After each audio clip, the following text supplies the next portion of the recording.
Hey, good morning, everybody. Guess what I got? A scale, a bathroom scale. All right, let's sit that down there. Today, we're going to make a little bit of a fitness episode. It's my public service announcement to the world here, right? So, some of the questions and comments I get on the channel are like, why are you always running? What's up with the running thing? Why are you always working out? Nah. I don't really think about it too much, but I will say one thing. It's early in the morning right now. The time is, what is it? I got it at 4 something. The time is 5:22. 5:22 a.m.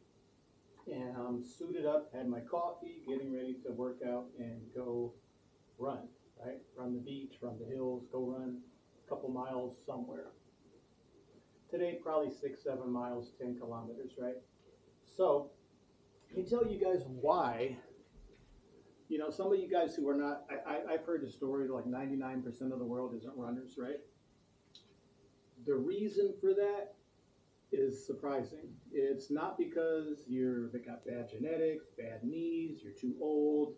Most people can't run because of their shoes. Something as simple as your goddamn shoes. Your shoes, listen to the guy with the big blue ball. Okay, I've been doing this shit for like, I don't know how many years now, 30 something years. Well, yeah, I've been running for over 30 years, almost every day, right? Your shoes actually are about almost 30 to 40% of your ability to work. It's really based on your shoes, your shoe choice, your type of shoes I'm going to talk about, the type of running shorts you have, and the time of day that you work out, right?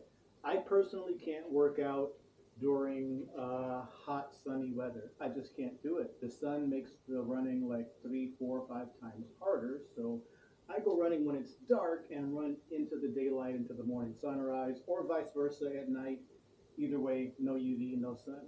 Also has to do with not getting blacker, not getting skin cancer, and not having your skin age so much from the sun's radiation. Try to avoid the sun's rays. I've talked about this on other shows, but more importantly, the shoes and also the way your home or apartment is set up. I'm sure most of you have much more fabulous, luxurious places than my 35 square meter little box condo room here. And that's okay, great, more power to you. But even if you don't, you need to maximize your space. Right now I'm standing on, if you guys could see this, I'm standing on a mat, a rubber mat, which is very important for doing cardio and shit like that. Put this back on the stand here. I've got in my room here, in my living room, where most people would have furniture, coffee tables, and excessive shit to bump into. One of the first things I purchased here was my floor mat, my big blue exercise ball, brought my scale from the other place, and I ordered this from Shopee. They call it a power tower pull-up bar for doing these fighting shoes I'm going to work out. Mostly just for hanging, popping my back, and doing pull-ups throughout the day and dips while I'm working or watching TV. You don't need to have your fitness equipment in some like back room or garage or other out of the way area of your house. Now, if you have girlfriend, boyfriend, stuff like that, husband, wife, shit like that, they may complain that your room is not friendly for having company. But you're probably going to be fat if you're sitting on the chair with a big coffee table and a room full of stuff that you're going to bump into. And as you see, I just bang my foot on the scale and this and that. If you don't have that much, surface area? If you don't have that much square footage in your house, well, still you got to exercise. What's more important for you, having a more showroom-looking living room to show off to people, or actually having a healthy, fit body, or whatever that you can do stuff with in the world? Huh? Think about that shit. So it's very important how your setup is going. Put your exercise equipment in front of the TV or adjacent to the TV or near your TV, near your computer, so that it's always handy, so that it's always in your way, so that you're always looking at it. Okay? Working out is basically about just doing as much as you can passively, And I go wake up to go run because I want to go run. But while I'm at home, I'm like, shit, I might as well just go do some push-ups or whatever while I'm here. There's always time to do some burpees or some sit-ups or whatever on the ball, calisthenics, stretching. You need to have all this stuff within an arm's reach, conveniently, right? Here's what it is, man. All right, so let's talk about the shoes, all right? You guys know that my personal current favorite is the 2018 Nike Flyknit RN.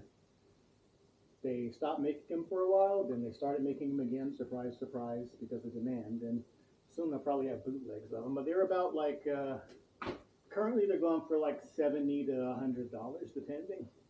I personally, I'll give you guys one of my secret long-term hacks. The white ones are actually women's shoes, and the women's shoe is a little bit cheaper than the men's shoe.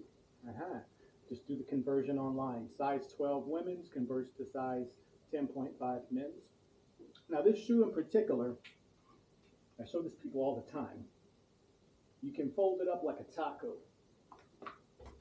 Okay, it's lightweight, weighs 6 point something ounces, under 7 ounces even in this size, which is great.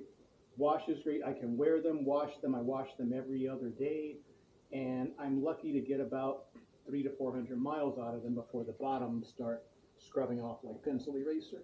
Once you can see through the sole, or it's flat, or it's lopsided on the back, it's almost on the way out.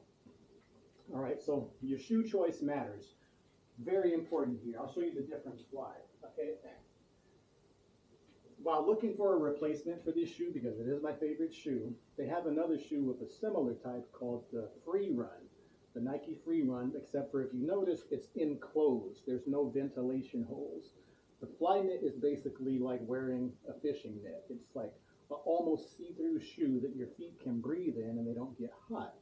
If I try to run in these, an enclosed cloth fabric shoe, even though the bottoms are good, and even though they're flexible, like, same type of technology, the shoe is going to make my feet hot, which is going to in turn make my body hot, which is going to make me sweat more, which is going to make me not be able to run or do whatever, because I'm going to be overheating my body. Running, you generate a lot of body heat. You sweat a lot, especially people like me. I have hyperhidrosis, I've been told in the past. So maybe it's true. Maybe I do sweat a lot excessively, but all the more reason I can't overheat myself. So I need a ventilated shoe, not an enclosed one like this. Back to my ventilated model. I currently have 7 pairs of these. I try to cycle through them. You will need to invest a lot of money in shoes, and proper shoes if you're really getting into fitness, working out, even if you're not competing or whatever. It is what it is, man. Your shoes are like absolutely everything. I'm basically handicapped without them. So wisely, your shoes matter a lot. They matter a lot. Also, in terms of safety and stuff like that, you're not going to trip, fall, stumble if you have good shoes on your feet. So don't underestimate shoes. Don't underestimate the importance of your running shorts and gear. I would suggest you spend at least 20 to 30 bucks, even if you can get some on clearance, for a good pair of running shorts with a liner that you don't have to wear underwear with. Again, not overheat yourself.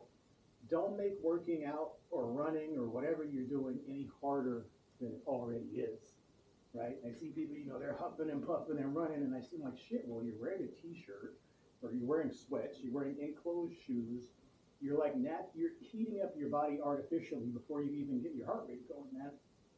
So that's a crucial mistake.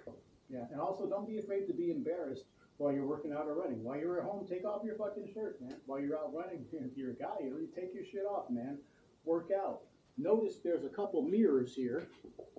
I love mirrors, but there's always a wall of mirrors around me so that I could see what I'm doing, see my contractions and shit like that, and actually look in the mirror and adjust shit. You'll take better care of yourself if you look at yourself in the mirror more often. So that's really my fitness tip, man. Yeah.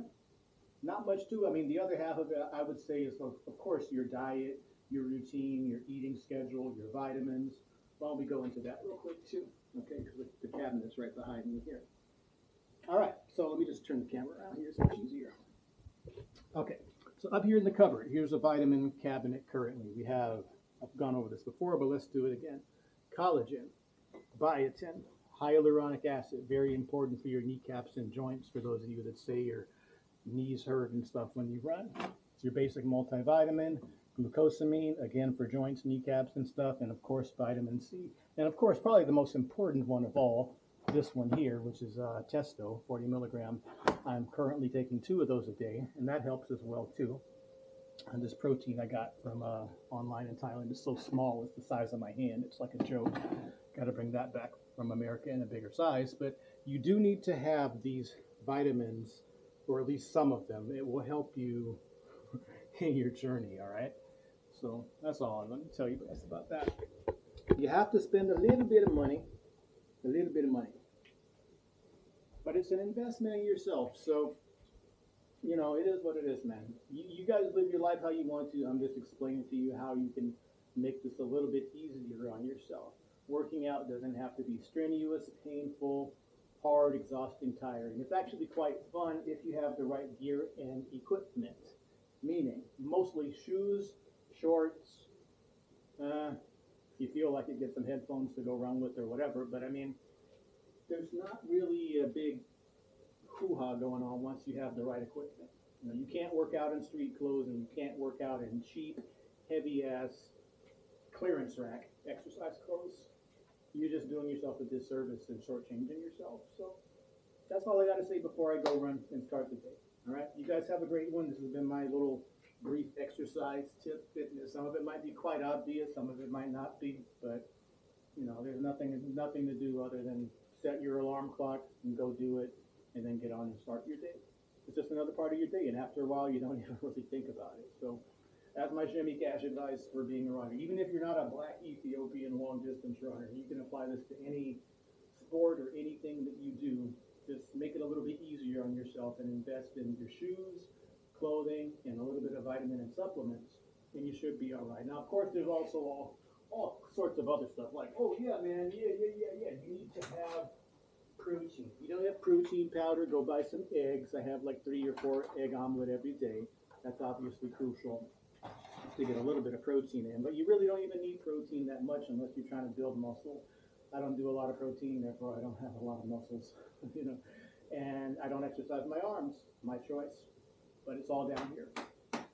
So anyway, that's all, folks. Thanks for watching. Enjoy the channel. Enjoy the show. I'm a little bit of a more three-dimensional character. I could talk about other stuff than my problems sometimes. So I hope this little show about running and running shoes can help and benefit some of you. If not, well, you're probably not interested in being in shape or fitness or anything like that anyway. So go to another video. All right. Shimmy Cash signing out. Thanks for watching. And I'm off to run. Okay. That's what I do. So, hey, back home in the house is a mess. It's a mess. Oh well. Come look out the window. It ain't that sunny today. It's gray skies. I guess I have the exposure set to way too high for indoors. But it's a nice view out there in the jungle today. So, let me go inside and talk about the nutrition thing. Yeah. I do have a dirty place right now. I gotta do my laundry. So, whatever. I'm productive. So I always sit this little camera up on top of my garbage can tripod because I'm cheap. And we're gonna go over this here. All right. Check it out. Nutrition. This is called chicken rice. It is what it sounds like. Chicken's on the top. Guess what's on the bottom? Rice. In Thai, they call it khao man gai. Gai means chicken. I guess khao man means rice or something like that.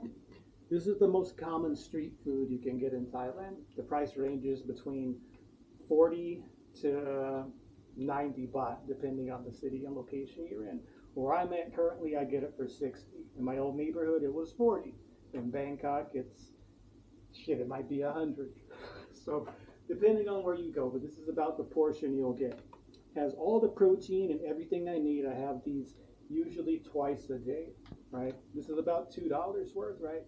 Now, if you're in America, they don't really sell khao man gai, but you can still have chicken rice. It's the most basic of meals you could get at most Spanish places or restaurants or whatever for your protein. There's no two ways about it. You have to have protein in order to fuel your muscles after you exercise. If you go do this workout, this morning run like I just did on the beach, you could do all the run, right? and this is bad of me, but if you don't have a protein shake, which I don't, and you don't have chicken breast, or you don't have eggs, that'll be for lunch. You need to put enough protein grams in your body to help you with the muscles. It'll help you with fat loss and weight loss too. It might be counterintuitive, but you actually have to eat a lot of chicken breast and a lot of eggs and probably a lot of protein shakes if you're ever going to lose weight. Never mind putting on muscle. I have no muscle. If you don't exercise a muscle, it's not going to get bigger. I don't own weights. I don't do curls. Therefore, I have small arms. Gone over this a lot of times. The runners need small arms to go fast, but all that muscle's in my legs, the protein goes there. So once you get your protein shake, this kind I don't recommend because they don't give you very much. You see how small the bottle is? It's like the size of my fucking hand. It's ridiculous, right? So anyway, my point is put protein in your body, okay? The other cheat that a lot of people will not realize too is they're fat because of their soda and juice intake. I used to drink a lot of juice. I used to love buying like Dole pineapple juice, mango juice, buy the milk carton size in America, right? Because it's sweet, but it's got so much sugar. I'm talking like 30 grams of sugar per cup, which is the same amount as a Coca-Cola. So what do I suggest you do? Well, for one, I suggest you start smoking weed, because if you smoke, you're less likely to eat, and it kind of suppresses your appetite as well too. But also the other secret is coffee. It might surprise you that a lot of people, let's just say like Hollywood actor type of people, all they do is drink coffee all fucking day. Coffee suppresses the appetite somewhat. It keeps you alert. The caffeine keeps you going, but it's also extremely low in sugar unless you add sugar to it. And it's pretty much all positives actually. So my coffee of choice here, as I've gone through time and time again, this stuff with collagen in it, pancake on it. I can't even read the name of it, but just get the pink coffee. Add hot water to it, and there you go. So I probably have about 4 or 5 cups of coffee a day, along with 2 chicken rices and maybe some pad thai and something else for dinner, along with some eggs as well too. So I'm not starving myself, but I pretty much do eat the same thing every day. And if I do cheat, it's with dark chocolate, which is lower in sugar and kind of actually good for you. So I suggest Hershey's dark chocolate or any other kind of dark chocolate, not milk chocolate and not white chocolate, but specifically dark chocolate with cocoa or cacao in it. Yeah. So pretty much that's it, man. That's my diet, that's my routine, that's my run, that's my vitamin, and that's my morning, and I'm going to eat now. So there's your little behind the scenes of what I eat in a day maybe, or hope it can help you people out a little bit. Till then, Shimmy Cash signing out. Peace and hair grease. Look up my movies, etc. if you want to support me. And I'm off to run again tomorrow morning. So bye. More of the same on the way because I don't really change much.